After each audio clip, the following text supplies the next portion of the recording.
Hey, Pardon My Take listeners, you can find every episode on Apple Podcasts and Spotify. Prime members can listen ad-free on Amazon Music. On today's Pardon My Take, we have Washington Commanders quarterback Taylor Heinicke. Awesome interview with Taylor Heinicke, the guy, as some of us have said over the course of the season. Our guy. We are half of the podcast is on the road, the other half in studio. We're going to catch up with everything that's gone on, including Hank was right, hashtag Hank was right. We also have Fyre Fest of the week, a great Friday show before we're all out in L.A. on Monday. And we're brought to you by our friends at Chevy. The boys are out there in a Chevy Silverado right now. By now, you know that we're truck guys, not just any truck guys, Chevy truck guys. 2021 was a big year for Chevy trucks. Silverado really made some news. We're talking product news. The Silverado ZR2, Chevy's new flagship off-road truck, was introduced in September. And in the spring, you'll be able to see it at your Chevy dealer. And what's next for 2022? Chevy revealed the first ever all-electric Silverado built from the ground up on Ultium battery platform that brings with it new power, new flexibility, and, of course, a new range of what's possible in a truck. We've seen the Silverado EV, and it's really cool on the outside and on the inside. It's got all kinds of new features. Just a lot of firsts for an EV truck, so go check it out right now, Chevy.com, Chevy Silverado. Head over to Chevy.com to learn more and reserve your Silverado EV today.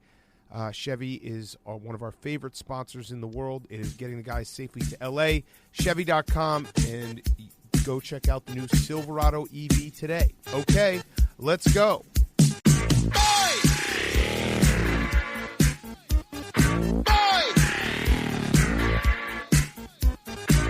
Now in the street there is violence, and a lot of work to be done.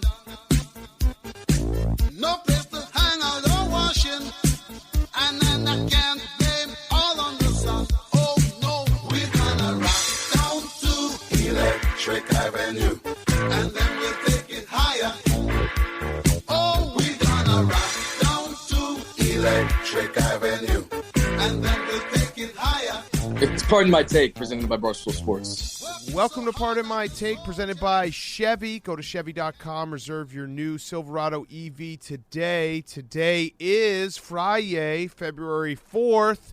Hashtag Hank was right. We got to give it to Hank.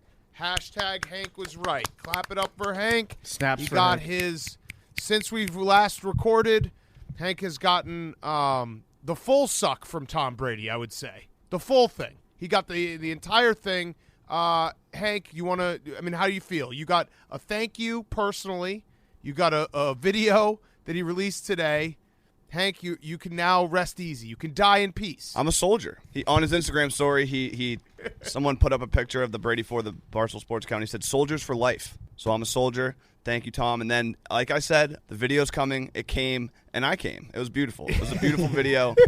Beautiful, just a beautiful way to go out from Tom. Billy is so jealous that you're a soldier right now. So did you guys see the video? PFT and Billy. Billy and PFT are in Cincinnati right now. Yeah, we're in the mayor's office in Cincinnati. We just spoke with Mayor Pureval about the mayor's bet coming up. So we got a video coming out next week about that. Gave him some advice going into that. But we just finished a big hearty lunch at Skyline Chili. Billy's in full Billy mode right now. He was on his best behavior around the mayor for 99% of the time that we were here. He didn't really talk much. He was very respectful. We sat down to eat lunch, and Billy was like, Mr. Sir Mayor, thank you for having us. It was like super polite. And then as the mayor was getting up to leave, Billy goes, hey, I got a dumb question. And the mayor's like, okay. And Billy goes, do you have access to like the behind the scenes security footage of when they shot that kid, or they shot Harambe in the gorilla enclosure? And the mayor was like, what? I was like, Jesus, Billy. But it's what, we should have expected. What was the answer? Yeah, wait, he definitely does. Yeah, right? that's what I'm saying. So yeah, look, he said the city of Cincinnati is separate than the Cincinnati Zoo, and there's it's different. But I'm like, look, you're the mayor. If you wanted to, you could call up the police chief, who definitely has the footage, and check it out. Like, you're telling me that the police chief isn't just like showing that to people? I mean, I don't know. This is a hilarious moment where I understand PFT where you're coming from in terms of you were there and you had to live with Billy asking that question. It probably was very awkward. But from afar, because we didn't have to deal with that awkwardness, that question is actually like I want the answer to it as well. Imagine if I didn't ask that question. Yeah, No. Who could imagine a world where Billy didn't ask him that? I was right there, and I didn't ask the question. I'll be honest. Billy has been a pleasure to be around for most of this trip. There was a moment yesterday we were on the road, and he did look down at the speedometer, and he goes, "Oh, we're like sneaky. This truck is sneaky going 100 miles an hour right now." Like, he wasn't the one driving it. Like, the truck was just going 100 miles per hour. And he's like, well, the truck carries the speed well. Like somebody who's big bone, got a big frame, but they wear their weight well. But he's been good. He drove like 11 hours, 13 hours total yesterday, actually. 11 hours we got into Cincinnati. It's raining. It's sleeting. There's a lot of ice. Going to try to make it to Memphis tonight. So we've been pretty busy, but I did have an opportunity to look at that Tom Brady video today, and I was just happy for Hank. I was happy that Hank got everything that he wanted out of his guy. It kind of almost feels, though, like you guys bullied Tom Brady into making this video. I mean, you know nothing about video editing, PFT, but you can't just whip something up like that in one day. It's just not how it works. Yeah, no, you're right. He only had one day to think about his time in Massachusetts. Well, no, but like if in your conspiracy theory that we bullied him into it, that would mean that he wasn't planning on doing it, and then we bullied him, and then he was like, I have to do this. Who's to say? Versus him planning it out the whole way before P-Boy ruined everything. Before P-Boy, yeah. And the conspiracy theory now, which actually is fucked up if this is how it went down, is that, and I don't know if we danced around it or said it explicitly, that some like PA or someone at ESPN saw the man in the arena and then told Schefter. So Schefter didn't even get it in real ways. He got it through like someone leaking it to him from the ESPN offices. Are we just speculating on that, or is that's a been new verified? theory that I've seen? Yeah. I do have one last stat, by the way. Billy did a great job with the stats. This one made me laugh very hard, though. Tom Brady, he's second all-time in receiving after turning 40 years old. Jerry Rice has 2,169 receiving yards after turning 40. Tom Brady has 6. Brett Favre has -2. And I'm pretty sure that Brett Favre caught the pass from himself. Yes.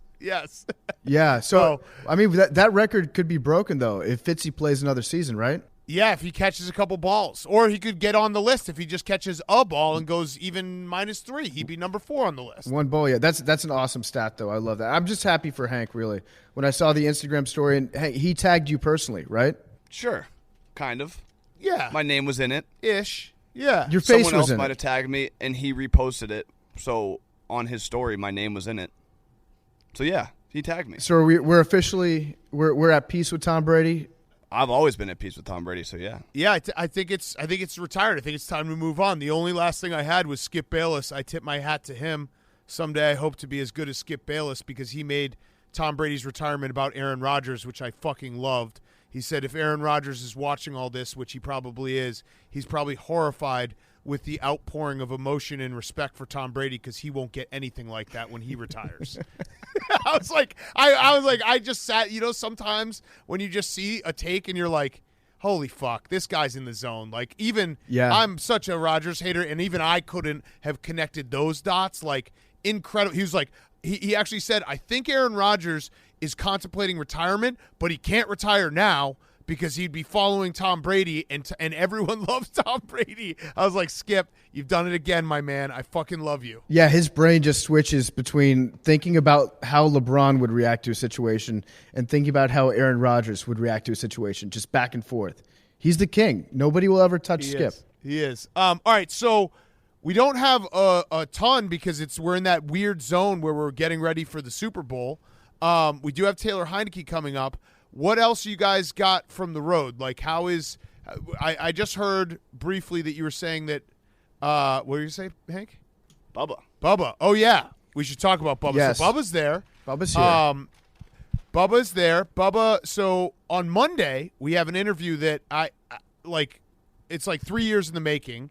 It's a very big interview. We did it on 7 years Wednesday. in the making. Yeah, very long time in the making. It's a great interview. Get excited. One of our best interviews ever. And Bubba, it's kind of, you can set your watch to it every 6 months or so. He'll just sleep in through a very important thing that's going on. Like he famously slept in for the Coach O, Joe Burrow interview after the national championship. He missed a flight when we were going to where? Baker Mayfield. Baker Mayfield in Cleveland. So it was about time. Like the clock, if we were a factory and it said, days since Bubba has slept in when we have an important event going on, we were right around like 180 days, right around when he needed to do it. So he just didn't get up at 10:30, which isn't even late, in the morning on Wednesday, missed it. So his punishment was he had to hop in the car last minute notice and drive to LA with you guys. Yeah, and Bubba's been a joy to have also on this trip. We do need to stock him up with some clothes. So our plan is to swing by the Bass Pro Shop Pyramid and just stock Bubba up. Just have him rocking like full Carhartt, Duck Commander, Geely suit, you name it. So we're gonna do some shopping there because he didn't have time to pack ahead of time. But you're right. I think we should probably look into the astrology factor and see what happens whenever, like what lines up whenever Bubba sleeps in and misses an interview. I'm sure it's something like Mercury in retrograde. And when that happens, you know that Bubba's about to be dozy as fuck. It was a very funny moment because we were getting ready for the interview and PFT like came over to me and like very seriously was like, I'm nervous about Bubba. And I was like, I'm not. This is about right when he should have done this. Like every 6 months, no matter what, he's just going to sleep through something. And we're going to be like, well, this sucks, but we love him. So his punishment, he's got to get in the car. Yeah. I think we had a pretty good first day, though. On the open road, we had some good tunes going, good playlist. I've been vaping way too much. I woke up feeling like I had a sinus infection this morning because I was just nonstop vaping in the car last night. It's become a problem on this road trip. I think my only way through this is to just vape my way out the other side, just overdo it on the vape on this trip to the point where I get to LA and I never want to look at a Juul again. Yeah, you have popcorn lung. So you guys, I overheard you saying you're going to Memphis tonight and you get the hour back, which is huge. And that it's the difference of getting there between 9:30 and now you're getting there at 8:30. So are the roads okay to drive? Because it looks like there's a lot of ice. Are we going to just slide our way to Memphis, Billy? So thankfully, a lot of the highways going out into the south are straight. So something that we realized last night is that we had to go slow around all the curves going through Pennsylvania. Then once we hit Ohio, which was mostly straight highway, you can still carry, 70 to 80 miles per hour safely. Whereas going around the corners, we had to go like 50.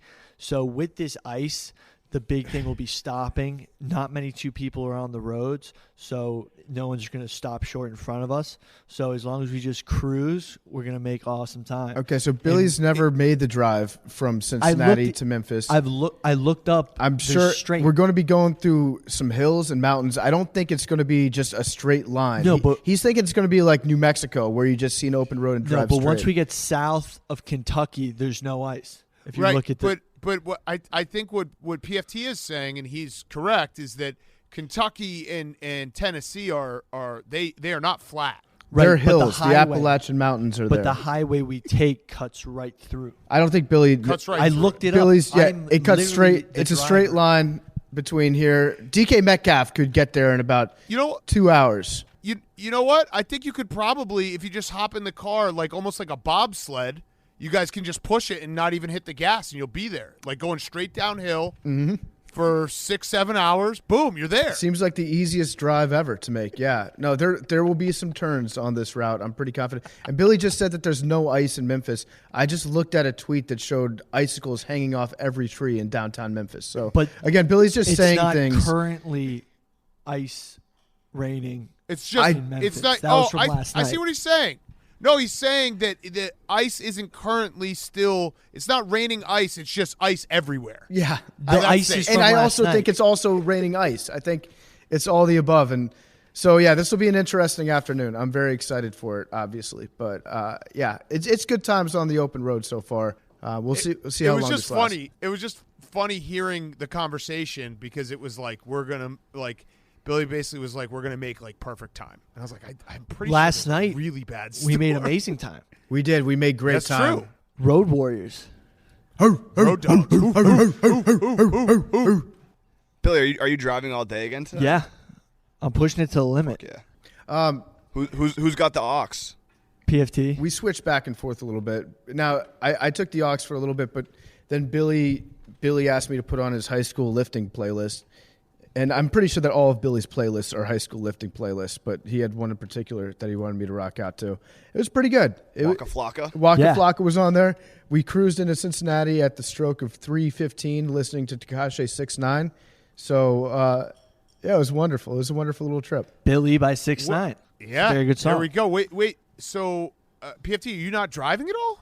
I haven't driven yet. Billy wanted to do this whole thing on his own yesterday, so I'm going to take the wheel a little bit today and take over. But, yeah, he took us all the way there. I mean, all the credit in the world to Billy for just he did it. He said he was going to do it, and he did it. He called a shot. I was gonna say, like, you gotta drive a little bit because it's gonna get to Billy's head very quickly. Yeah, And for sure. he's It just all- like I a am the road professional warrior. trucker. It already Yeah. has. Billy thinks that he's the captain right now. He took my computer earlier when we were trying to figure out the video and microphone settings. And I was like, Billy, give me my computer. He's like, no, I got it. He thinks that he owns me. All right. So before we get to Taylor Heinicke, the only other thing we had to talk about is we got more details on the Brian Flores thing because I know we had it breaking news on Tuesday's show, but since we finished, we had the allegation that Stephen Ross has offered him $100,000 to throw games.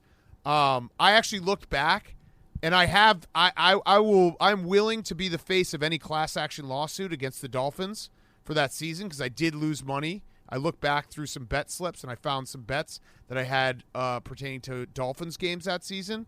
But yeah, this is like it's weird because the Belichick Rooney Rule thing feels like it's the more important and there's more evidence, and it's like one of those things where we've all known for a while the Rooney Rule was good in principle, but it doesn't really work in reality because all you have to do is check a box and you don't actually have to give the real interview like the Giants are allegedly doing. But the Stephen Ross thing, like, if this actually turns out to be true and there might be a witness, like, this could be a major thing for the NFL, like, match fixing in European soccer type of thing. I have no idea what's going to happen. I think that they're going to force him to sell the team. I think this is the only way that an owner could be forced to sell because owners have so many skeletons in their closet that they're never going to vote another guy out if you get caught doing like a Jerry Jones or whatever and you've got a couple strippers up in your booth because like that's what they do on the daily. They don't want any of that dirt coming out. But when you start involving like changing the outcomes of games and bribing coaches, things like that, I feel like this is a great excuse for owners to try to sell the team or try to vote him out. I think it's a 2/3 majority is required to vote him out. Vote him out, get him to sell the team, and then get a new billionaire come in, buy the Dolphins, and all of a sudden all their franchises are worth a shitload of money. So I can only hope that Dan Snyder has also been paying his coaches to throw games for the last 25 years. That would be the dream at this point. Hugh Jackson said that he implied that he was getting paid by the Browns to do it too. That'd be crazy if we got like 3 or 4 different teams that all came out with their own like cheating scandals in that other way, the match fixing, and then we just had a bunch of new owners take over. That'd be cool. Well, Hugh Jackson, he ended up walking back some of his comments because I think he saw the story and was like, hey, wait, that's exactly what was happening in Cleveland. But the difference is in Cleveland, they were very open about the fact they were tanking. Like they were basically like, we are doing a trust the process type of deal. You remember when they hired the analytics guy and everything, Sasha? And yeah. That was the plan. So I think Hugh Jackson looked at it and was like, hey, that looks like my situation. It's like, no, because they were very open about it in Cleveland. Whereas Miami, if Stephen Ross was offering him $100,000, it's fucking insane. And I did think it was going to be a he said thing, but then it seems like there might be a witness to it, which makes it very, very interesting. I also think that paying a coach $100,000 to lose games as the coach of the Miami Dolphins is a terrible, terrible investment. Like that just naturally happens. Like especially with the Browns, if you're paying, okay, first of all, it's the Browns. Second of all, it's Hugh Jackson. How much more do you need to incentivize your team to lose than one being the Cleveland Browns and two hiring Hugh Jackson? I think that's just Hugh trying to get his name back in the press so that he can get another job. That's my initial take on it. But he's coaching at Grambling State. Yeah, now. so Mike Silver can be like, Hugh Jackson. This is the same situation. No, you're right, and it is. They're like the things around it, like the fact that Adam Gase was the coach before Brian Flores. Like you had the perfect coach to just keep losing games, and the Dolphins though that 2019 season, that was the season where we did the dead Dolphin jokes. Remember, they started 0-7, and then they actually finished. They won 5 of their last 9 games. So it's weird to look at now because you have no idea when this happened exactly, but it does look like a situation where they were actively like trying to lose, and Brian Flores resisted that and got wins out of a really bad team at the end of the season. Maybe that's actually a masterful motivation technique, is to bring your coach in and pay him money to lose games. That lights a fire under his ass because you're questioning his integrity. Then you end up winning games. I think that's just the plot to Major League. Yes, it is. We're gonna move. Yeah, we're gonna move the team.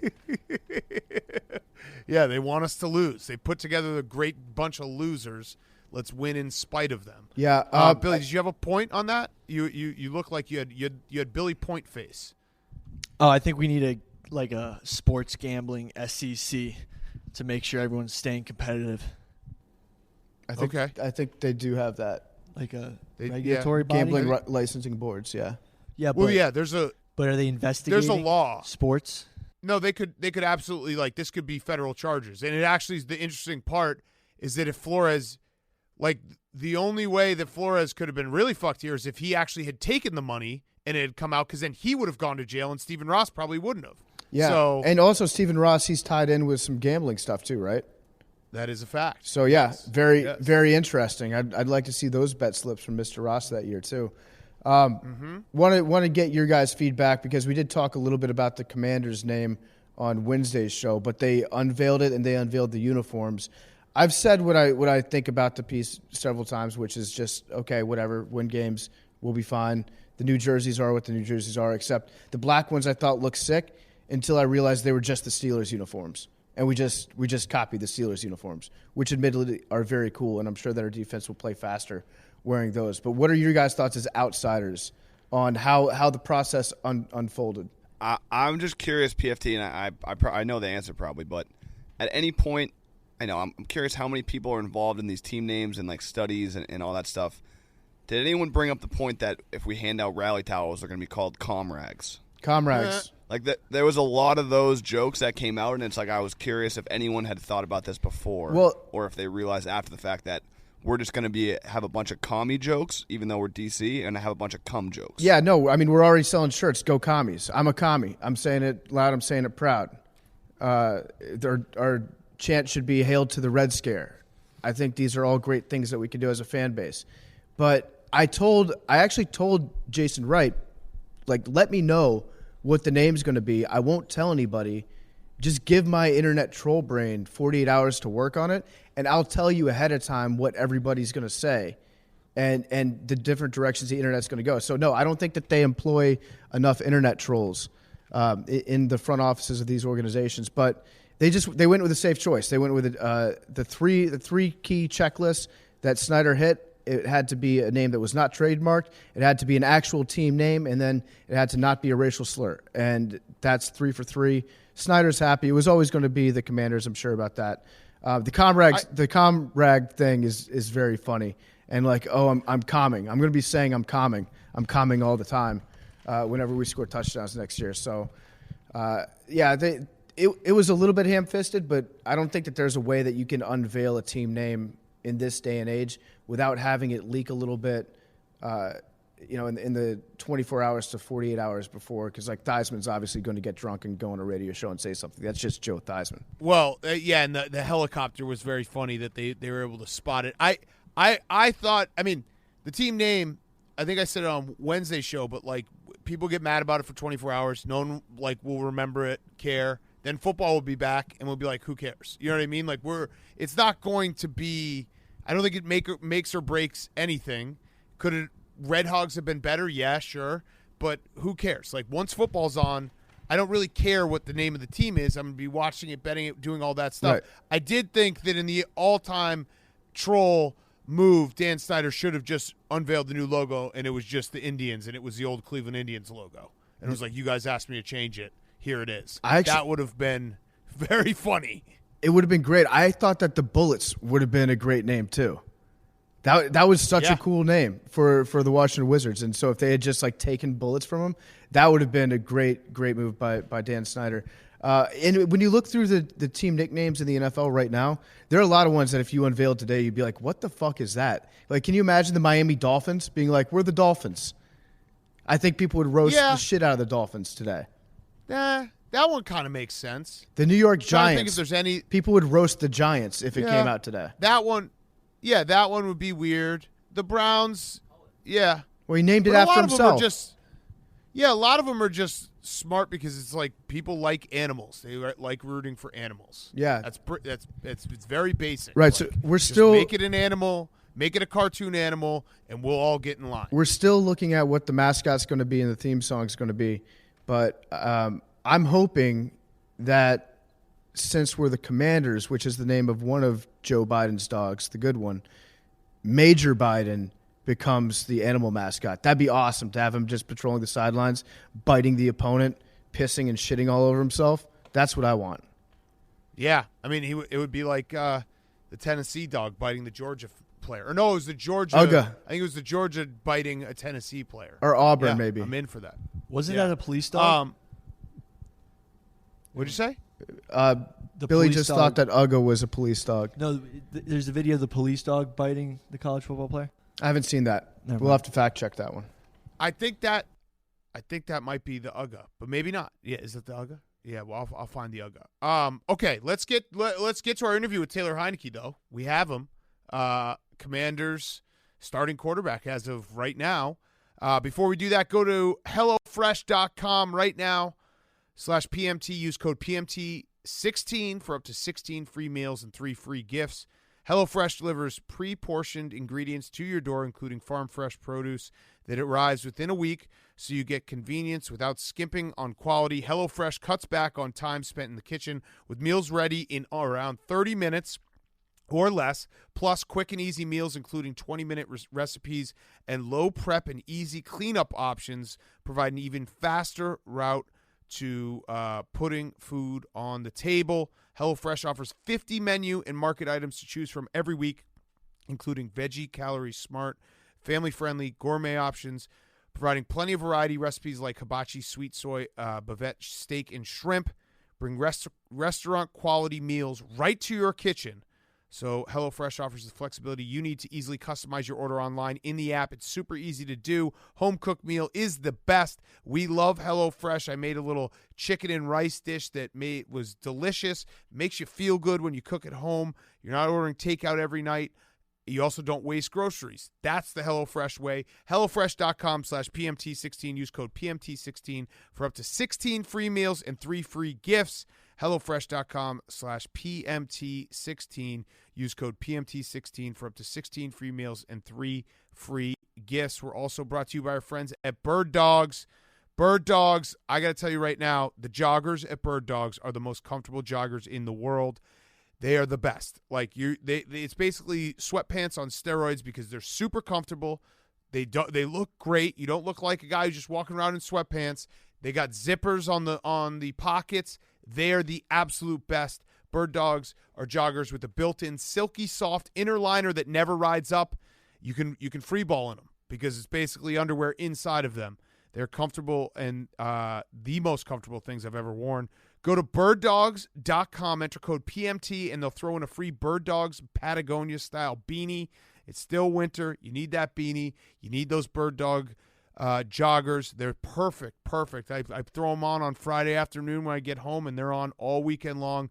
Go to birddogs.com, enter promo code PMT. They'll throw in a free Bird Dogs Patagonia-style beanie. That's birddogs.com, promo code PMT, and boom, a free Bird Dogs Patagonia-style beanie with your pair of Bird Dogs. You will not take these things off. I promise you, birddogs.com.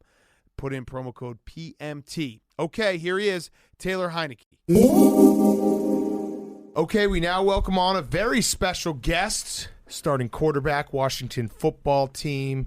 It is Taylor Heinicke. He is here, I have to say this to start, promoting his Instagram.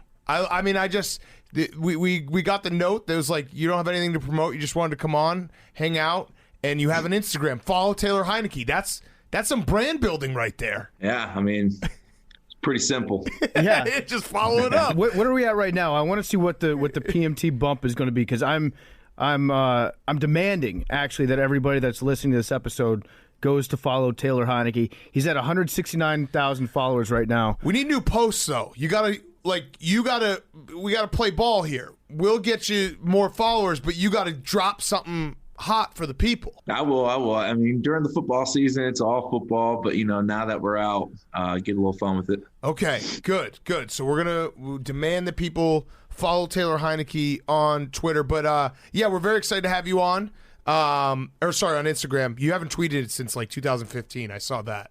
What's going on there? Well, if I'm not mistaken, back in 2017, I played on Christmas Day in Houston, and I got a lot of shit from you guys, Big Cat in particular, saying that Quavo should have been in there instead of me. Do you remember that? No. Wait, when was this? On Christmas Day. Christmas Day in 2017, we played the Steelers. Okay. And I remember I was only in there for like 10 snaps, I believe, and I got a concussion. And then I'm pretty sure the article started coming out saying that I was only slightly better than Quavo in high school.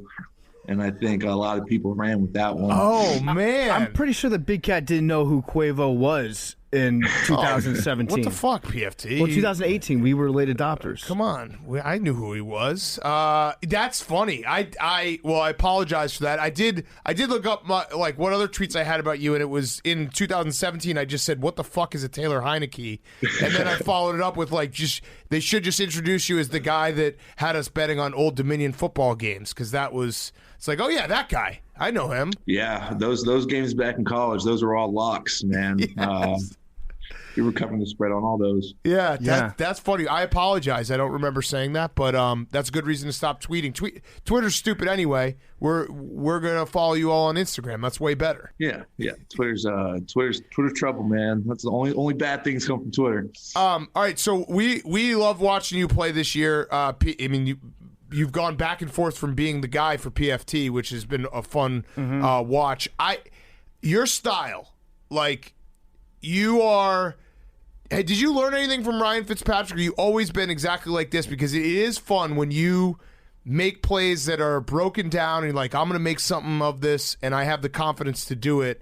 It's very, very fun to watch. Has that always just been, I feel like I can get out of any situation, I can make something good happen? Yeah, that's kind of, my whole life. I didn't play quarterback until 8th grade, and that's when everything started to click for me. But you mentioned Fitz, and it's funny because I can see myself kind of like him, kind of the same ride, everything. He's been in the league for 10, 15, 17 years, something like that. And throughout his career, he just jumped from place to place and was back up and then kind of thrown in and then back up and thrown in. And I feel like I'm kind of on that track, hopefully on that track. But, the way I play, I saw a lot of myself, when he was on the field as well. We kind of had the same type of we played the same type of way for sure. Yeah, you're never out of it when Taylor Heinicke's in the game. You have an ability that's, I think, admirable, which is you have a very high fuck it quotient. Where you can you can see some bad shit out there, you can make a bad play, but the very next series you're going to go out there and you're going to do something equally as reckless, and usually it turns out good. If you keep taking those shots, sometimes that's the way. You can't pick and choose when you're going to be aggressive. You're aggressive all the time, which I loved watching this year. So I said a lot of things about you, most of them positive this year. I think I said you're elite. I said you're Brett Favre with a bigger dick. I said that you're a franchise quarterback as well. So, but I think there's one, like this offseason is going to be important for you because Ron Rivera has obviously said we're looking to get a different quarterback. He's been pretty open about that they are going to go out there and try to find somebody. So, but you're at the same time, you're going to have the opportunity to beat out somebody in training camp next year and be the guy. So, like, how are you going into this? Is probably the most important offseason of your career. Yeah. So, when I saw that and I heard that, it's nothing new. I was kind of expecting that. But, for me, my biggest thing, I just try and control what I can control. I had a year, was healthy throughout the year, had some bad mistakes, had some bad games, but hopefully put enough good film out there to, stick around. So for me now, it's just getting in the weight room, getting that weight back on and working on some things I want to work on that I've seen on film this past year. So again, I'm not worried about it. Wherever, football takes me, I'll go. But my biggest thing is I just want to keep playing ball. That's a good answer. Wait, so how much weight did you lose during the season? I probably lost about 5 to 8 pounds. Oh, that's nothing. I mean, that's nice to be like, I can put it back on. Yeah, it's like I went in very solid, 215. But throughout the year, you're not allowed, you can't lift, and you're getting beat up all the time. So that muscle really turned into fat. So I'm trying to walk that stuff off right now. Did you see that Pat Mahomes pulled a Heinicke on Sunday? That's what they're calling it now. They're calling it pulling a Heinicke when you reach out and you just tap the pylon with the ball. He's been watching film on you. Yeah, I was sitting on this couch and I was watching it when he did that. I was like, oh, that looks familiar. So, how about that game, by the way? That was unbelievable. Incredible. It was awesome. Yeah. When you're watching that, are you able to watch it as a fan?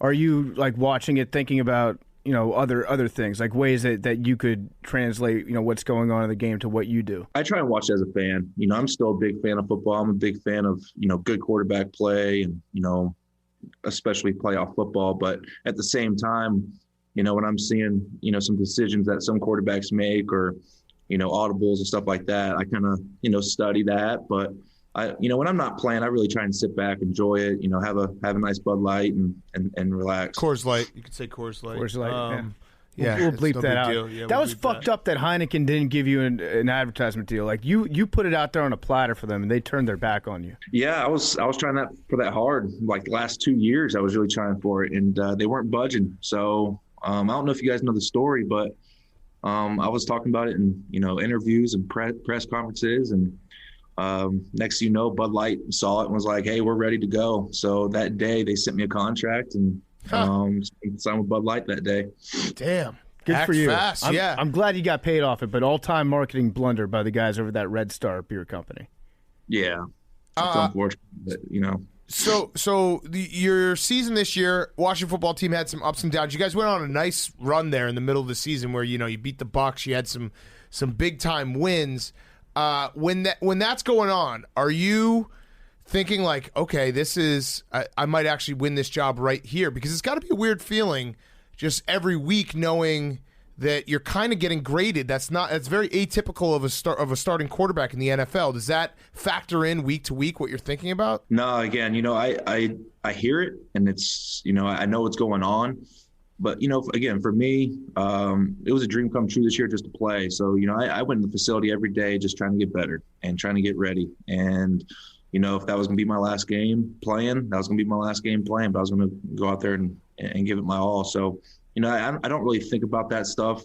Again, I try and let my play take care of it all and not worry about it. So, for me this year, it worked out pretty well. We had a good run there. Like you said, we were 2-6 and we came back 6-6. And we just went through a lot of stuff, a lot of injuries, and then COVID hit us right when we went to the division games and off the field stuff with, family members, kind of, passing away and stuff like that. It was a crazy year. And for us to be in week 17, driving down the field in the last possession of the game to have a chance to go, win and possibly make the playoffs, it was pretty special. Yeah. It was a fun season. Definitely had its ups and downs. And like we alluded to, you stepped in last year in the playoff game against the Bucs, covered the spread against Tom Brady. You were the only quarterback to do that, by the way, in the NFL last year. So congratulations and thank you for that. But as you're getting ready for that playoff game, it's a significant uptick in pressure on what you're used to, I would have to imagine. Like, what was that process like, knowing you were about to start a playoff game, your first playoff game, against the best quarterback in NFL history? And you kind of alluded to it earlier, and excuse my language, I was in the tunnel and I was coming out and I was like, fuck it, this might be my last game. And I'm about to go against Tom Brady. No one's giving us a chance, so why not just go out there, have some fun, and leave it all out there. So, that was a special game. It would have been really sweet if the fans were able to go. I think that would have helped us a lot. But, I go back and look at that film. There's only like 2 or 3 throws. I feel if I complete those things, we're right there in it. So, again, that was a special moment. It kind of restarted my career, and hope I'm just riding on those coattails right now. Can you walk me through I think I remember this correctly, the Falcons game this year when you have that touchdown throw at the end of the game. It was one of those throws that you did essentially everything that you're taught to do as a quarterback, and you just ignored it all, and you're like, you're like late throwing all the way across the field. Like, wow. Is there any moment where you're just like, I'm just a playmaker, I'm going to make some plays, and who cares if this does not meet like anything you're supposed to do? Yeah, so that's again, that's kind of my game. You kind of do some things you're not taught to do, and there's a very fine line. There's some times where coaches love that you make a play, and then there's some times where they're like, "What the hell are you thinking?" And that's the line I'm kind of flirting with right now, and I'm trying to get on the right side, being consistent there. But yeah, that game was fun. There was a lot of family. It was kind of a homecoming for me. And JD made a great play diving in the end zone there. That was a special moment. Yeah, it was an all-time like, oh God, what is he doing? What is he doing? What is he doing? Oh fuck, it worked. Holy shit, Taylor Heinicke. Like those are the guys we love watching the most when you don't, they can pull those plays out of nowhere. Have you thought at all about the headband? I don't like when guys wear headbands when they're losing. Have you thought about ditching it when you're losing? Well, the whole story about the headband is in OTAs this year, we were really working on our play action pass. And coach was like, we really need to get better at, good fakes. So during a walkthrough period, I really get into it, put my head down. The running back's really getting into it. He puts his elbow up and he nicks me right in the head. And I have a huge, you see the scar right here? Oh, yeah. Busted me open. I had to get 7 stitches. So, they were trying to get me back in the helmet pretty quick there. So I just had to put the headband on to kind of give it a little bit of, protection. And it kind of just stuck. So the headband's a deal now. Oh, okay. Have you thought about going like full do-rag, like Deion Sanders style? Yeah, I'll see how that goes with the guys next year, but we'll see how that goes. I understand how like old and like curmudgeon-y I sound when I'm like, take that headband off when you're losing. But it's just one of those things. Like when a team is losing, it's like there should be no swag. No pieces of swag. Yeah, I hear what you're saying. Have you thought about making any changes to like your post-game wardrobe, depending on whether or not you win or lose? Because I feel like I don't want to tell you to do the Cam Newton thing because it'd look weird, I think, for you to go out there and have like a fox sitting on your head. But you could actually pull off the wife beater and jean shorts combination with like a chain at the podium. I think that'd be a good look for you. Yeah. It was funny because, obviously Fitz was in the room, and we all know that infamous picture of when he took Jackson's chain and his sunglasses, and he was up there letting his chest hair flow out, and it's hard to follow up with that. So I got a couple ideas next year with Logan Thomas. I think we got a little good thing going for next year, but we'll see. I got a feeling there's going to be some fun next year. Yeah, I was reading some stories about you, and you were admittedly you said you were kind of close to like being done with football. How real like close were you? Because I'm sure that's obviously a very hard decision. You played football all your life. You've been on some NFL teams, XFL. Was it really like, oh man, if I don't get picked up here, it's over? Yeah, and it was a really tough time. So obviously we're in the XFL. COVID cancels all that. So I'm going home and I'm thinking, what am I going to do now? And, I called Coach Scott Turner, our OC, and asked him if he has any coaching positions open. So you got to go finish school first. So I came back down to Georgia, started taking online classes. I was living with my sister at the time. living on her couch and sitting there just watching football. Maybe an injury happens, maybe some COVID stuff happens, maybe I'll get a call. And I think it was week 10 or 11 and I still haven't got a call. And I was like, you know what, I might have to start looking for that next chapter in life.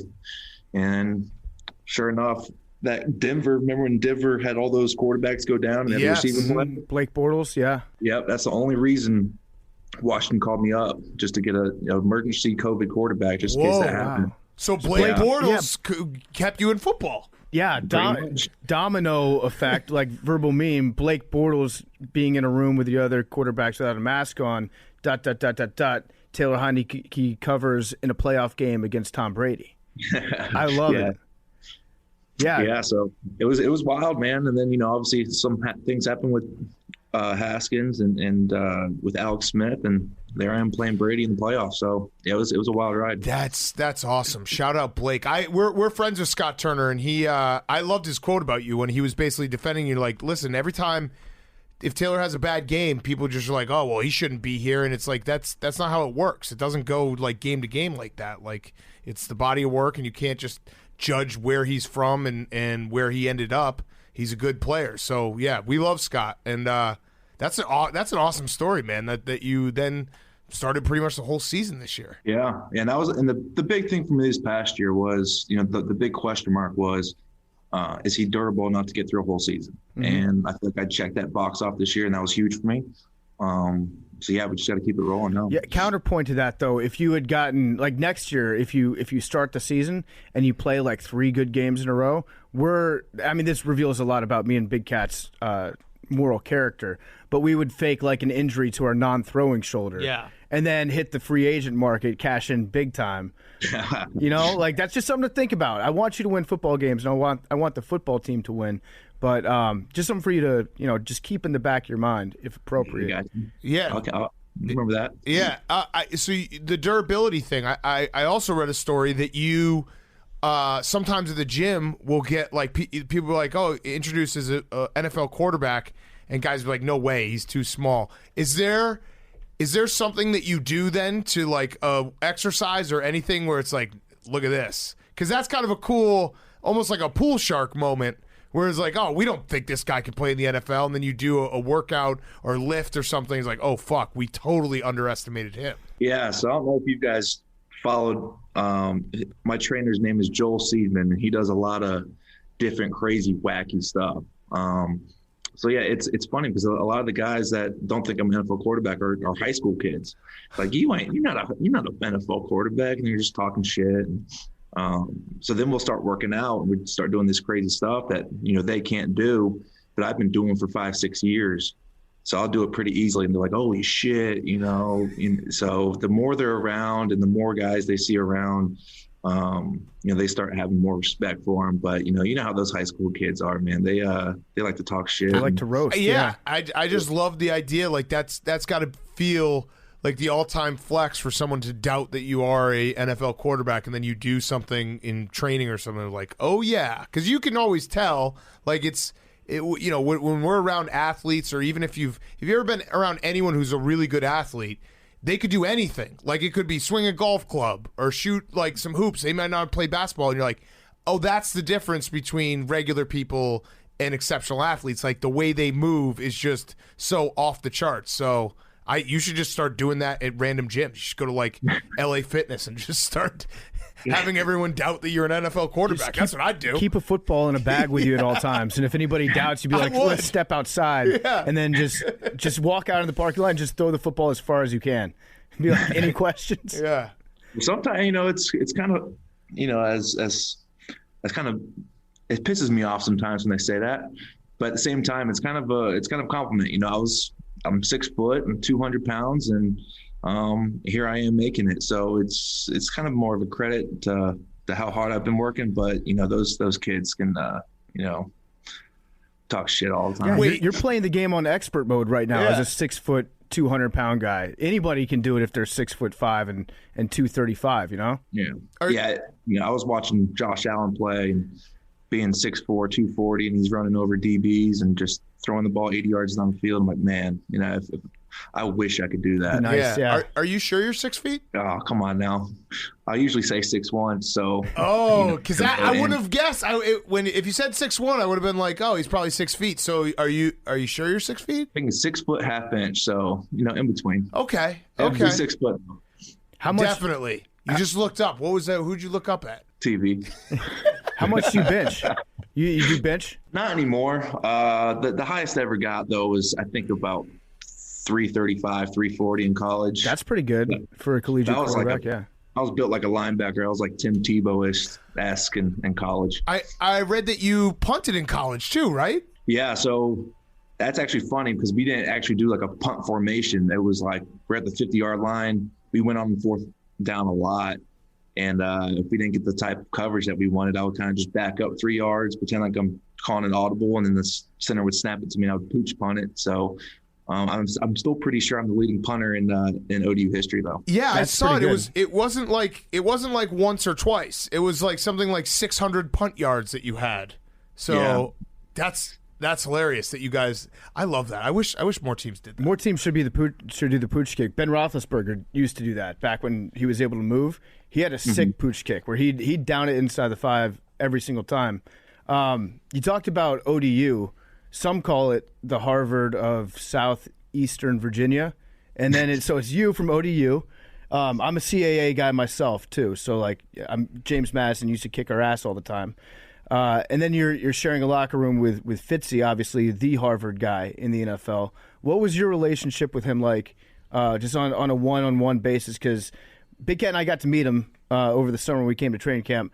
He's just like a bro, just like a cool guy, down to earth. So what was your relationship like? Was he helping you as like, a mentor of sorts, or was it just more like two guys that were, forming a friendship? At first it was a friendship. We wanted to get that established. And then, once we started getting comfortable with each other and we're out in the field and he kind of see my strengths and weaknesses, he would help me out a lot. So, during training camp, there was one week where I just, for some reason, I was not accurate throwing to my left.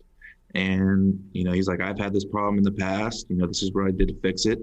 And it helped tremendously. So, every time he saw something that I needed to work on, he would kind of give me his take on it. And most of the time it worked out great. So it was unfortunate that he got hurt in that first week. It was a pretty bad injury, especially at that age. And he wasn't around too much because he was getting a lot of treatment. But when he could come around, he was around. He was helping us. So he's going to be sorely missed. Yeah, we love Ryan Fitzpatrick. We're going to get back to Taylor in a second. Before we do, I want to talk to you guys about Sling TV. If you love watching live sports, but you're tired of the high prices, it's time to take control of your TV experience. It's time that you got Sling. Sling's the place where your favorite sports channels like ESPN, FS1, TNT, and more come together for less, and it's the cheapest way to watch college hoops, the NBA playoffs, F1 season, and a lot more. We all talk about whether or not it's time to cut the cord. A lot of people put it off because they don't think they're going to be able to get live sports. Well, fear not. Sling is the easiest way to do it. Plus, you can watch past episodes of Part of My Take, The Yak, Stool Streams, and exclusive new Barstool content for free on the Barstool Sports channel exclusively on Sling. It's easy to set up, easy to use. There's no contracts, starting at just $35 a month. Sign up now. Try it absolutely free for 3 days. Whatever you're into, Sling is a place where you can find the live sports that you love all in one place. So go to sling.com/barstool to sign up now and try it for free. And now here's more Taylor Heinicke. What should we call you? I know that we should call you like when you were on the Vikings, you were a Viking. When you were on the Battlehawks, you were a Battlehawk. Are you a football team? What do you refer to yourself as? Well, we'll figure out here in a week. That's right, yeah. Yeah. I actually so not to brag, Michael Wilbon name drop, I text back and forth with Jason Wright sometimes. And he told me that the name is going to be Red Hogs. That'd be kind of cool. Red Hogs would be cool. Have you heard that? I haven't. I've heard of one other that I'm pretty positive it is, but I will. Well, okay, so that was a test because he actually didn't tell me that. Well, I was so you've eliminated Red Hogs. I not to brag, but I text back and forth with Dan Snyder, and he said it was going to be Red Hawks. Did you like that? I like that. Oh. I text back and forth with Tanya Snyder, who, as you know, is the owner of the team. Dan Snyder's no longer. He's off doing his own thing. And she said that it was red tails. Yeah, it's red tails. Would be cool too. It's Yeah, red that tails. would be cool too. I can tell by the look. I like red tails. Hail to the red I tails. will say, some of the guys on the team saw the uniforms, and they said they're super clean, very good looking, and a lot of people are going to be pretty pumped about it. So the unis are going to be nice. Wait, so some people on the team saw the uniforms. They didn't show you the uniforms? No, I think only like 2 or 3 guys. The top franchise guys. You got John Allen, Terry McLaurin, Chase Young. Those 3 got to see it all, and they got to know the name and had some input on it. But they've been doing a good job of keeping their mouth shut about it all. You brought up Terry. I think that Terry McLaurin is easily a top 10 receiver in the NFL. Some of the catches that he was making this year were just unreal. The guy doesn't drop balls. It's insane. How much easier does he make it? You can do the thing where I know you like to point down the field a lot. Like when you're scrambling around, you like to do the point, and it's the fuck it. Terry's down there somewhere, and you air it out, and you just know he's going to come down with it. How awesome is it just to throw him footballs? Yeah, he's a special talent, and I wanted to give him the ball more this year. Obviously he was our best player. But again, defenses are good too, and they got game plans. But it's cool when you get the ball in his hands and to see what he can do with it. It's really special. You can throw him a 5-yard stick route, and he can make it into a 40-yard gain. So, when you got a guy like that, you try to give him the ball as much as possible and let him do his thing. You always hear about like top tier receivers like that, always thinking that they're open, always demanding the ball. But Terry, his personality, he feels like he's more laid back. But I don't know, you know him a lot better than I do. Does he have that mode that he gets into where he's ultra competitive and he's like, give me the ball every play? He's a very competitive guy, but he's never going to say that. And, his character is huge. Let's be real. Receivers and DBs are usually the divas of the team, right? They want the ball, they want attention, stuff like that. But Terry's not like that at all. And it's huge for us because he's our best player. So when you have your best player like that, it just trickles down to everybody, and no one else can be like that. So he's a great leader for us. He's a great player. And again, hopefully he just keeps doing his thing. I had one last question, and this one kind of sucks, but I'm always curious about this. The game against the Cowboys. What gets said in the locker room after that? Is it just like, well, that sucked? Like, what do you even – I mean, that sucked. Yeah. There's not much to say after games like that. The biggest thing that we had to realize is, that's kind of like life. Things are going well. It's a roller coaster, and next thing you know, you get punched in the mouth and things aren't working well for you. You just got to keep getting up and fighting. And, for us, we got our asses whooped by them twice this year, but we didn't let that affect the next game, which I think is the biggest thing. So, we kind of just try to rub it off as quickly as possible and go on to the next opponent. I think that's where I would fail as a teammate, because I would definitely try to make a joke right after the game, and people would be like, what the hell, dude? Like, I wouldn't play. I'd be on the bench, and then I'd just be like, man, we were so close, one play away, or something like that. And everyone like, are you serious, dude? Yeah, the thing that helped us kind of cope over it pretty quickly was those Dallas equipment guys that were helping, get all the jerseys and stuff situated. They knew where the beer was, so they were handing out 6 packs of beer to people. So, we weren't too mad after the game. Yeah. That's smart. I mean, a part of me almost thinks like if you're going to get beat, you might as well get your ass kicked, because you can burn the film and be like, listen, there's really not a lot that we can learn from this. Whereas if you lose, in a heartbreaking fashion on the last play, that tends to linger. That tends to stick around a little bit longer. Absolutely. Yeah, you hit on the head right there. When you have a game like that, you kind of come in on a Monday and you're just like, there's no reason to watch this film. We just got our asses whooped. Let's just move on and forget about it. So, and I think we did that. We went out to Philly and we almost beat them at home, and unfortunately we didn't. But I'm proud of the guys. They did a good job of handling all that stuff. Yeah, yep. I had one last question actually. I think PFT has one after me. But are you still tight with the Old Dominion football program? I am. The head coach and the coaching staff, when I was there, isn't there anymore. Yeah, that's a new guy. But I've met him a couple times, went to dinner, had a couple drinks with him, and he's a young, very energized guy, and hell, his first year playing, they went 6-6 and went to a bowl game. So it's huge for them. The future looks bright. So about that bowl game real quick. What happened with that guy who just let up and got the ball knocked out of his hand going into the end zone? You know the play. You know the play against Tulsa. I had Old Dominion +8. It was 23-10 or something, and they get a perfect pass. He's running in the end zone. He just lets up with like 3 yards left. Boom, stripped, touchback, game over. I did not see that. Well, tighten it up. That's all. I'm never going to get to talk to anyone else who's Old Dominion, so I want you to send that message to fundamentals, I got you. That one's going to stick with me. Like when people say, unfortunately for you, like gamblers' brains, like Taylor Heinicke will not be the first thought of Old Dominion. It'll be that play for people. So was that part of a parlay? Was it straight up? No, straight up. I loved them. They had a great year. They started really bad, right? And they were really good down the stretch. I thought they were playing Tulsa, like those type of teams. Always Old Dominion being in a bowl game, super exciting. I love them. I love their style and everything. And then they totally let me down. So fire that coach. 1-6 to start, won 5 straight. So I thought, I was feeling good about them too. Yeah. My last question is, I know that you're a fan of Bussin' with the Boys. Will Compton, our coworker.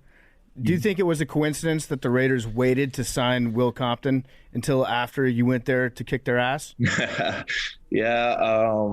a big fan of his, and it would have been cool if he was on the team, so I got to meet him. I'm trying to get on that bus and talk to those guys, but we'll get you on the bus. Just a tip: when you go on the bus, like maybe like wear a mesh jersey or something, because they do not have any air conditioning. They try to sweat you out. They try to kill you on that bus. That's what it looks like on their Instagram clips. Those guys are sweating bullets out there every time. It's like a sauna on that thing. It's crazy. And how long are those shows usually go for? They had me trapped in there for like 2 hours. Oh my god! Yeah, I think he was trying to kill me for real. We might have to go old jolly and take the shirt off. Yes. Yeah. No, it's like a sweat lodge in there. Taylor Luan just like lights a bonfire in the middle and starts burning incense, and he just waits you out. He knows that he can last longer. Now that we're done recording, we actually stopped the tape. What's the name going to be? I can't tell y'all. You guys are gamblers, man. Come on. I'm not going to say anything. I just Shit. want to know. I want to know. I don't want to find out in Good Morning America. Okay. I'll give you a hint, and you guys can go from there. It starts with a C. Oh, it's the Commanders.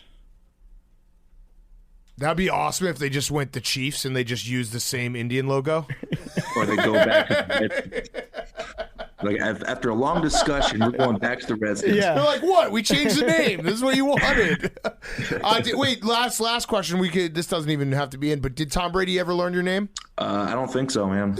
Because you were on the practice squad, right? For a little bit? Yeah.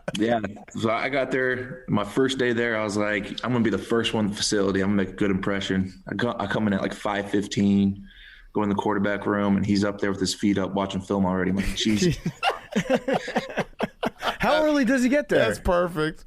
I mean, his feet up with the coffee in hand at 5:15. I'm guessing he was there at 4:45. Jesus. What a psycho. That's insane. I feel like there's like limited returns to getting there that early. Like what? How much film can one man watch? If he goes to sleep as early as he does, I feel like that's just a different world. Like imagine going to sleep at like 7:30 p.m. Yeah.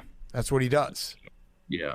And his whole diet deal is crazy, man. He was drinking all types of shakes and all types of shit. It was pretty impressive to watch. I guess it's worked for him. Yeah, a little bit. All right, well, Taylor, thank you so much. Everyone go follow Taylor on Instagram. We appreciate it, man. Best of luck. And what's the team name? The Washington Commanders. Commanders. That's what I'm guessing from this. Or the Chiefs. Is that with an O or a U? That would be cool, too, if they did the Chiefs, and then it's like we got confused. Yeah. The Commanders. Yeah. Actually, like it would have been when he did the study on whether or not the name should be changed. He commissioned like a big study. Dan Snyder did. It would have been very funny if the result of the study was Redskins is not offensive. It turns out, or the Washington Cherokees. And it's just like we're just going for it. Yeah. All right. Well, good luck. I'm hoping you stick around. I'm rooting for you. You were the most fun quarterback to watch for the Washington football team since RG3 back in 2012. So I hope you stick around, and Huge compliment. big compliment. Just don't look at who played don't between them. at all. Because then the compliment kind of loses its shine. Kirk Cousins was electric for a long time. Yes. You're the exact opposite of Kirk Cousins, which is the highest compliment I can pay, man. Yes. But I hope if you don't get a chance to start for Washington next year, I hope you get a chance somewhere else, and we're rooting for you personally, no matter what. Yes. Appreciate you guys. Taylor Heinicke was brought to you by Wood. Wood is a brand new men's grooming line. It's offering products across hair, body, beard, and shave. With Wood products, you're going to look your best, smell your best, and feel your best. Now all you have to do is live your best. Wood is for the guy who knows that his best life doesn't just come to him. He has to go out and find it. Wood works and smells just as good as it looks. It's got great scents like Golden Hour, which is smooth brandy and Madagascar vanilla, and my favorite, the Summer House. It's coastal lavender and sea salt. They've got hair care, moisturizer, deodorant, facial cleanser, body and beard care, and more. It looks awesome when every single product that you have in your bathroom is all the same scent, all from the same company. Makes you look like a big baller. That's a big baller move only. And you can do that with Wood, and you won't break the bank because all their products are $15 and less. So go to Wood at getwood.com. That's GETWOULD.com. Or at your local CVS. Okay, let's wrap up. We've got Fyre Fest of the week. We should probably have Bubba start. Bubba. Bubba, would you Bubba. like to, wait, Bubba's asleep right now. He's literally asleep. No. Oh God. Okay, no, he's not. He's watching the mic thing. He doesn't have the input on your audio. He just hears us. All right, my mistake. I want to clear the air. Bubba was not asleep. Bubba. He was reading the back of his eyelids. Bubba, what's your dad Fyre joke. Fest of the week? Billy almost broke a cabinet with his chair. Bubba, what's your All right, Fyre Bubba. Fest of the week? My Fyre Fest of the week is just I forgot to ask Sam Hubbard a certain question. Catching up with him, I wish I just reconnected with him earlier. Good Fyre Fest. It sounds like a rough week for you, Bubba. Can you ask? This is like PFT's down on the sidelines because Bubba doesn't have headphones and he can hear me. Right. PFT, could you ask him? Is he feeling rested? They want to know, Bubba, are you feeling rested? The game never sleeps. No, I don't sleep. The game never sleeps. Game never sleeps. You heard it here It first. just takes cat naps. All right, thank you, Bubba. Yeah. The game never sleeps unless it's a very important thing that needs to happen. Then maybe sometimes it sleeps. Hank, your Fyre Fest of the week.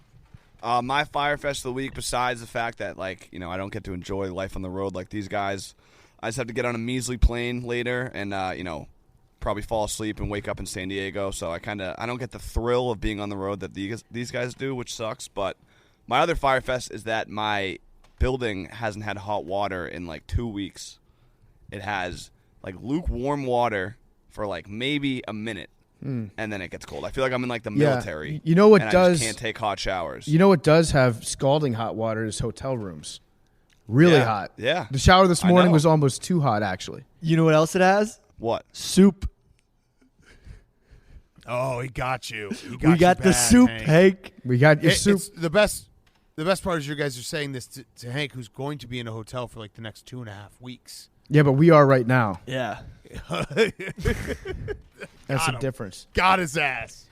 But yeah, I don't really know what's going on. Another guy that we work with lives in my building. It's the same. He's got the same problem. It just got cold and our hot water just shut off. You should stop paying rent. Rent strike. I should. Yeah. Yeah. All right, PFT, your Fyre Fest. My Fyre Fest of the week is pretty self-explanatory. We're about to get into a car right now after all having eaten Skyline chili for lunch and drive for 7 hours. We do need to pick up some Skyline chili on the road, though. So I don't know, because we're going to be flying. I want to bring some Skyline chili to Los Angeles, and I want to have it ready on ice if the Bengals win. But we're not going to be in L.A. We're going to have to fly to Louisiana on Super Bowl Sunday. So I don't know if I'm going to be allowed to fly with Skyline chili because I don't know if it's considered a liquid or a solid. I think you'll be okay from L.A. to Louisiana, because we're flying private. Oh, okay, nice. Okay, great. Yeah, You knew so that. You did know that. I had forgotten actually, but yeah, the Skyline chili in the stomachs on the road. That's going to be.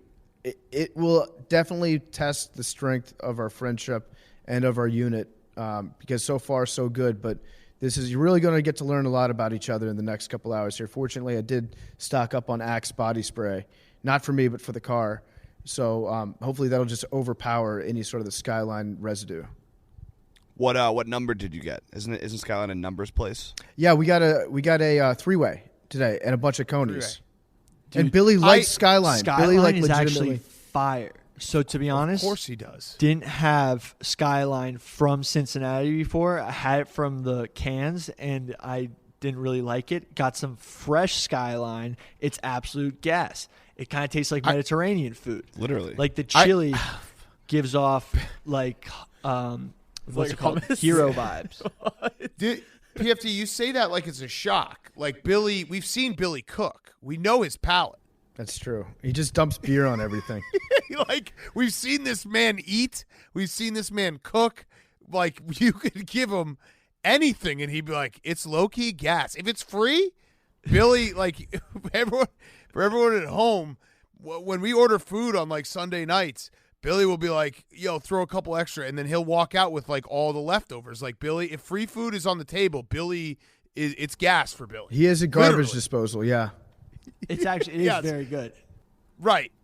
That's just my 2 cents on it. But yeah, that was my Fyre Fest. Just being in a truck with a bunch of guys that are slamming chili for lunch. It's going to be a long day. PFT, you need to can you get a few cans for me as well? Because I did say, I think I tweeted maybe during the Raiders game that if the Bengals win the Super Bowl, I will bathe in Skyline chili. So yeah, I mean, I need probably 3 cans. I was thinking I'd just get a bath. And I'd put the Skyline chili in the bath and just take a bath with Skyline chili. So can you just get me a few cans? Yeah, for sure. I'm going to stock up because I'm planning on chugging a bunch of it, maybe doing some beer bongs of Skyline chili. I think America's rooting for the Cincinnati Bengals, so we got to get behind that.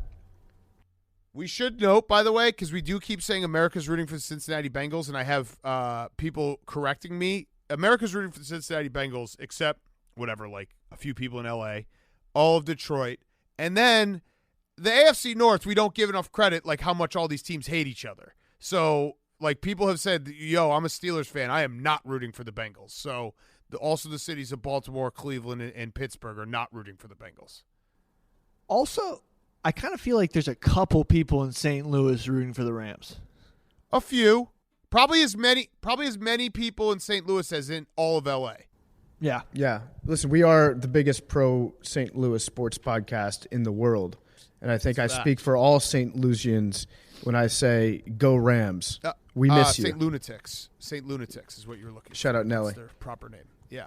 All right, my Fyre Fest is Seamless changed the color of their app, and it's fucked me up really bad. So that's it. Pretty simple. Oh, you just updated. It's orange now. I just updated it, and I keep scrolling past it, being like, where the fuck is the Seamless app? And then I get back to it. I'm like, oh, there it is.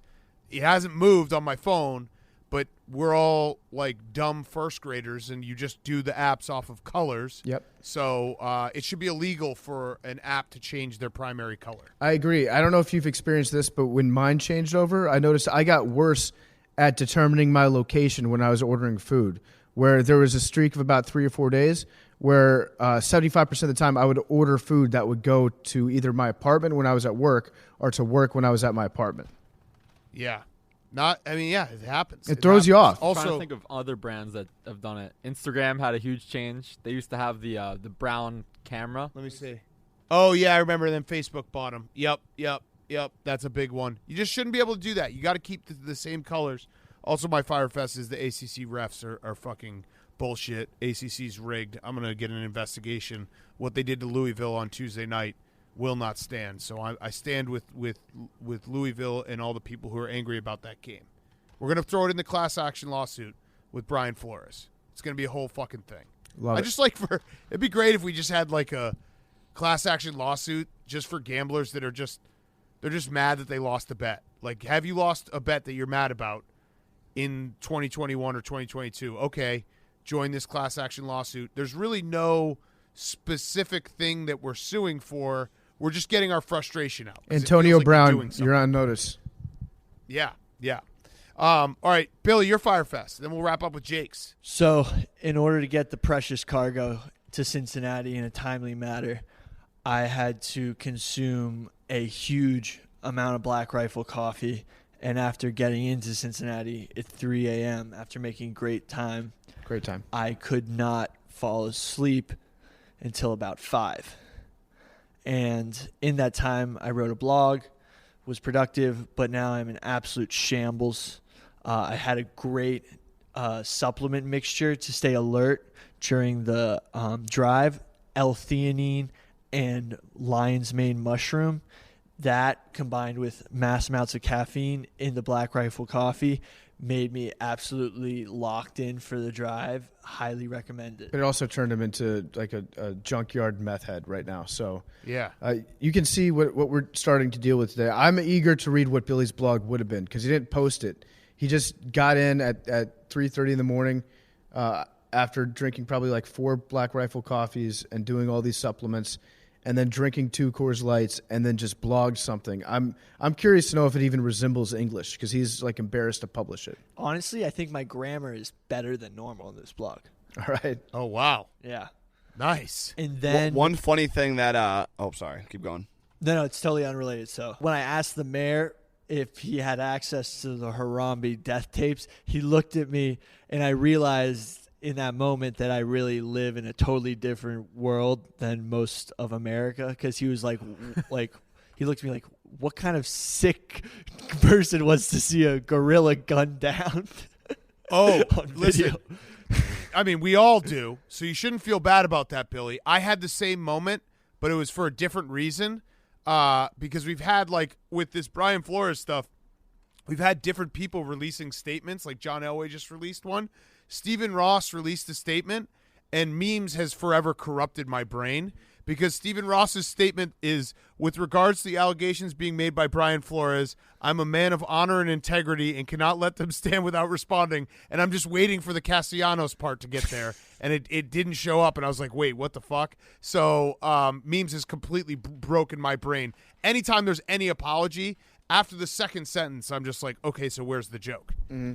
I don't want to – we kind of glossed over a little bit of the Rooney Rule stuff that's going on with Flores, but I think Big Cat's right in that it hasn't worked. You can look at the numbers of black head coaches in the NFL, and it hasn't improved since it was put in because there are all these sham interviews. But I did actually, because we make fun of him a lot, I wanted to give credit to Bruce Arians for being like a guy that I think we need more of, guys who will hire minorities and then proactively be like, hey, you have to interview this guy. You have to give him a shot. He's been very good at doing that. I think that's really the only way, is to just have more people that aren't just like in the old boys club being, able to be good people. Yeah, advocate for it, and yeah, it is. It's one of those rules that in principle seemed good, but it's been 20 years now, so they have to revisit it and try to figure out a way to actually make it work, because it's not. Jake, your Fyre Fest, to wrap us up. Yes, so last week I dropped off my suit at the dry cleaners, well, in the lobby for the dry cleaners to pick up.